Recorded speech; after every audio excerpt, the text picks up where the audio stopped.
Hello aspirants, welcome back to my channel. आज से हम लोग बैंकिंग अवेयरनेस की सीरीज़ स्टार्ट करने जा रहे हैं।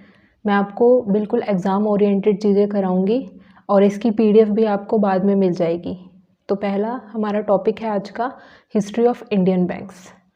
तो students, first bank of India मतलब जो इंडिया में पहला बैंक बना था under British rule, first bank of Hindustan, जो कि 1770 में बना था।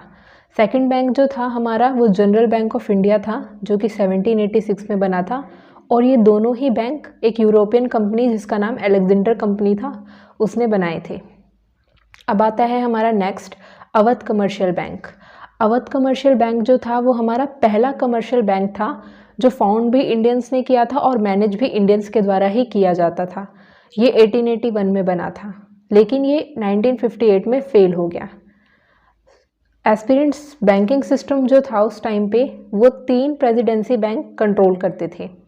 हमारे 3 प्रेसिडेंसी बैंक कौन से थे? वो bank of Bengal, bank of Bombay and bank of Madras.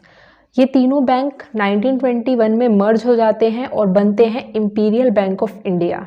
Imperial bank of India 1955 में एसबीआई में कन्वर्ट हो जाता है, जो कि हम बाद में पढ़ेंगे। अब आता है हमारा oldest joint stock bank.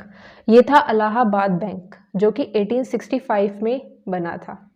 Students, जो भी ये पॉइंट्स हैं उनसे डायरेक्ट क्वेश्चन बन के आते हैं एग्जाम में, तो ये बिल्कुल एग्जाम ओरिएंटेड चीज़ें मैं आपको बता रही हूँ। अब आता है हमारा Punjab national bank. Punjab national bank जो था वो हमारा फर्स्ट इंडियन बैंक था जो प्योरली मैनेज्ड बाय इंडियंस था, और ये 1894 में बना था और इसके फाउंडर लाला लाजपत राय जी थे। अब अगर आपको एग्ज़ाम में ये पूछा जाता है कि पहला इंडियन बैंक कौन सा था, तो आपको पीएनबी ही टिक करना है। आपको अवध कमर्शियल बैंक अगर ऑप्शन में होगा तो उसे टिक नहीं करना है, क्योंकि अवध कमर्शियल बैंक फेल हो गया था। तो आपको पीएनबी ही टिक करना है, तो इसमें आप कंफ्यूज नहीं होना। अब हेडक्वार्टर की बात करते हैं। पीएनबी बैंक पार्टीशन से पहले इसका हेडक्वार्टर लाहौर में था और पार्टीशन के बाद दिल्ली में। फिर आता है हमारा बैंक ऑफ इंडिया, 1906 में बना। पहला इंडियन बैंक था जिसने अपनी ब्रांच फॉरेन कंट्री में खोली थी, और वो कहाँ खोली थी? लंदन में 1946 में। फिर आता है हमारा bank of Baroda. Bank of Baroda बना 1908 में, और ये सेकंड नंबर पे आता है जिसकी मैक्सिमम नंबर ऑफ ब्रांचेज है इन फॉरेन कंट्रीज। पहले नंबर पे आता है हमारा एसबीआई। फिर आता है हमारा फर्स्ट स्वदेशी बैंक। स्वदेशी बैंक वो होता है जिसे बनाया भी इंडियंस के द्वारा गया था, मैनेज भी इंडियंस के द्वारा किया जाता है, मतलब जिसकी ओनरशिप इंडियंस के पास थी। तो ये कौन सा बैंक था? Central bank of India. अब पीएनबी बैंक सिर्फ पहला इंडियन बैंक था, वो स्वदेशी बैंक नहीं था, क्योंकि उसकी ओनरशिप जो थी वो इंडियंस के पास नहीं थी। हालांकि उसको मैनेज और फाउंड इंडियंस ने किया था, बट ओनरशिप वो इंडियंस के पास नहीं थी। तो वो सिर्फ फर्स्ट इंडियन बैंक है। अब आता है हमारा यूनियन बैंक ऑफ इंडिया। ये बना था 1919 में और बॉम्बे में बना था, और इसको महात्मा गांधी जी ने इनोग्रेट किया था। फिर आता है हमारा इंपीरियल बैंक ऑफ इंडिया, जो कि 1921 में बना था। ये एसबीआई का पुराना नाम है, और मैंने आपको पहले बताया था कि 1921 में 3 प्रेसिडेंसी बैंक मर्ज होकर ये बैंक मर्ज हुए थे और इस बैंक का निर्माण किया। अब स्टूडेंट्स, एक कमेटी बनी थी, हिल्टन यंग कमेटी।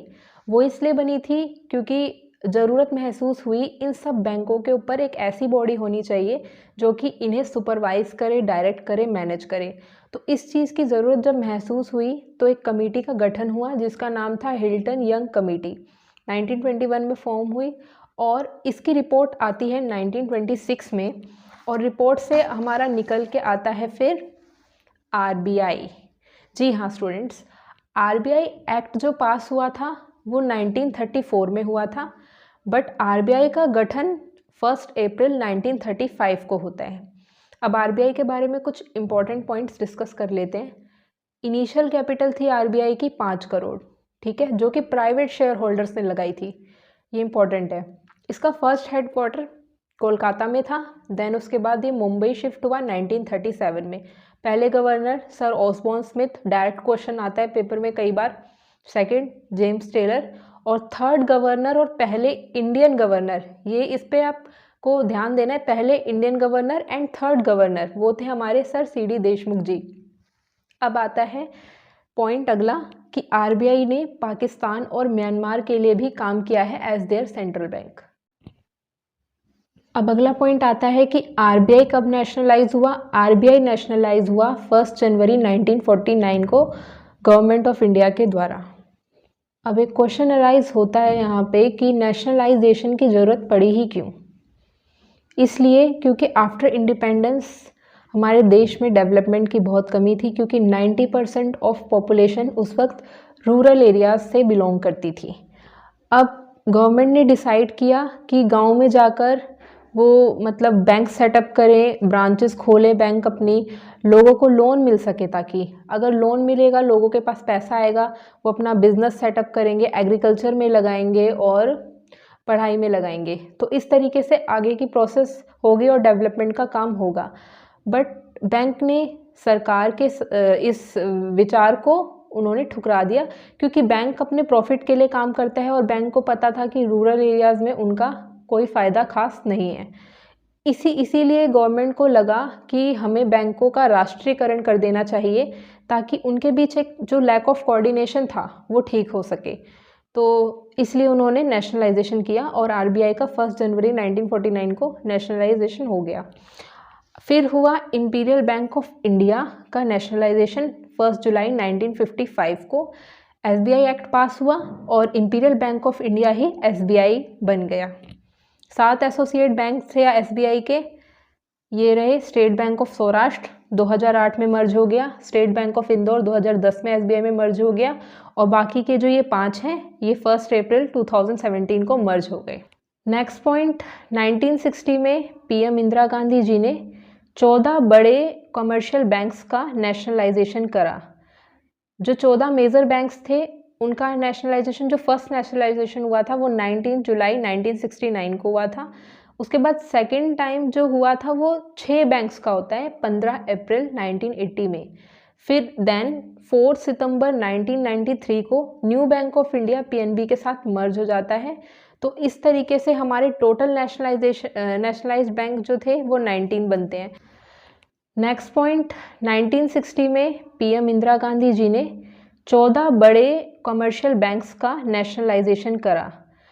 जो 14 मेजर बैंक्स थे उनका नेशनलाइजेशन, जो फर्स्ट नेशनलाइजेशन हुआ था वो 19 जुलाई 1969 को हुआ था। उसके बाद सेकेंड टाइम जो हुआ था वो 6 बैंक्स का होता है 15 अप्रैल 1980 में। फिर देन 4 सितंबर 1993 को new bank of India PNB के साथ मर्ज हो जाता है।